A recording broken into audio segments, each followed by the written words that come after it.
करोड़ों भारतीय जो कि इस पल का बेसब्री से इंतजार कर रहे थे, इसरो ने आज उनका सपना पूरा कर दिया है।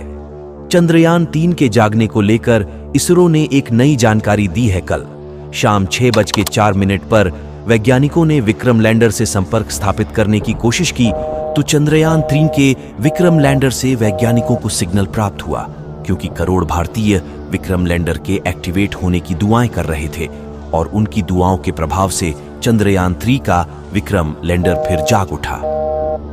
विक्रम लैंडर से संपर्क साधने के लिए इसरो ने भारत की सहयोगी यूरोपीय एजेंसी का सहारा लिया। जो लोग विक्रम लैंडर के न जागने पर उनके चेहरे पर मायूसी छा गई थी, लेकिन ये वीडियो देखने के बाद उनके चेहरे पर भी मुस्कुराहट आ जाएगी, क्योंकि इस वीडियो में हम चंद्रयान 3 के बारे में सटीकता से संपूर्ण जानकारी देने वाले हैं। अगर आप भारत से हैं तो वीडियो को अंत तक जरूर देखिए।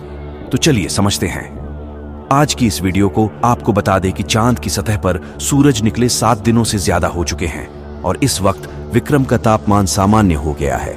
जिस प्रकार धरती पर दोपहर हो जाती है, उसी तरह चांद का आधा दिन बीत गया है और वह दोपहर हो गई है। इस समय विक्रम लैंडर का तापमान उतना ही समान हो गया है जितना कि वह अपने एक्सपेरिमेंट को शुरू कर सकता है। यानी कि आसान शब्दों में कहें, विक्रम लैंडर का तापमान इतना है कि जिस समय उसने चांद पर लैंडिंग की थी तब था। लेकिन वैज्ञानिकों का कहना है कि अभी भी उससे संपर्क साधने में कुछ दिक्कतें सामने आ रही है। हालांकि प्रज्ञान रोवर तो पूरी तरह एक्टिवेट हो गया है, लेकिन दिक्कत की बात तो यह है कि जब तक विक्रम लैंडर से पूरी तरह से संपर्क नहीं स्थापित हो जाता, तब तक प्रज्ञान रोवर के एक्सपेरिमेंट को शुरू नहीं किया जा सकता, क्योंकि प्रज्ञान से सीधे संपर्क करने की कला वैज्ञानिकों के पास नहीं है। अब ये समझते हैं, जब भी प्रज्ञान रोवर से संपर्क स्थापित करना होता है तो पहले विक्रम लैंडर के पास सिग्नल भेजा जाता है। उसके बाद विक्रम लैंडर सिग्नल को रिसीव करके प्रज्ञान रोवर के पास भेजता है और तब ये अपने एक्सपेरिमेंट को अंजाम देने के लिए तैयार हो जाते हैं। चांद की सतह पर 23 अगस्त 2023 को विक्रम लैंडर ने लैंडिंग करके 12 दिनों तक चांद की धरती पर एक्सपेरिमेंट किया, जिसके बाद 4 सितंबर के दिन वैज्ञानिकों ने विक्रम लैंडर और प्रज्ञान रोवर को स्लीप मोड में डाल दिया था। लेकिन इन्हें 12 दिनों के भीतर प्रज्ञान रोवर और विक्रम लैंडर ने ऐसे ऐसे तत्वों की खोज की थी जिसे चांद पर पहले किसी भी देश ने नहीं खोजा था।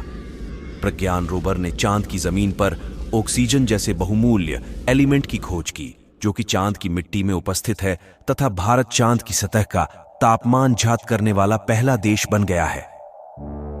वैज्ञानिकों ने जानकारी देते हुए कहा, हो सकता है कि शायद विक्रम लैंडर पूरी तरह से एक्टिवेट हो चुका हो और क्या पता अपने एक्सपेरिमेंट को अंजाम भी दे रहा हो, लेकिन संपर्क न जोड़ने के कारण पृथ्वी तक जानकारी देने में असमर्थ हो, क्योंकि जब तक वैज्ञानिकों का विक्रम लैंडर से संपर्क स्थापित नहीं होता तब तक हमें चंद्रमा की कोई जानकारी नहीं मिलेगी। चंद्रयान 3 के विक्रम लैंडर के जगने की खुशखबरी जल्द मिलने वाली है और जो भी व्यक्ति चंद्रयान 3 के नव जगने की उम्मीद पर जश्न मना रहे हैं, उनके गाल पर तमाचा पड़ने वाला है, क्योंकि विक्रम लैंडर के सभी सिस्टम एक्टिवेट हो चुके हैं। बस संपर्क स्थापित करना बाकी रह गया है और हमें आशा है कि इसरो के वैज्ञानिक जल्द ही विक्रम लैंडर से संपर्क स्थापित कर लेंगे। इस शुभ सूचना की खुशखबरी आप लोगों को अगली वीडियो में देंगे, इसलिए आप हमारे चैनल को सब्सक्राइब करके बेल आइकन प्रेस कर लीजिए ताकि आप लोगों को जल्द ही मिल सके खुशखबरी चंद्रयान 3 के विक्रम लैंडर के जगने की। तो चलिए मिलता हूं अगली वीडियो में, तब तक अपना ख्याल रखिएगा।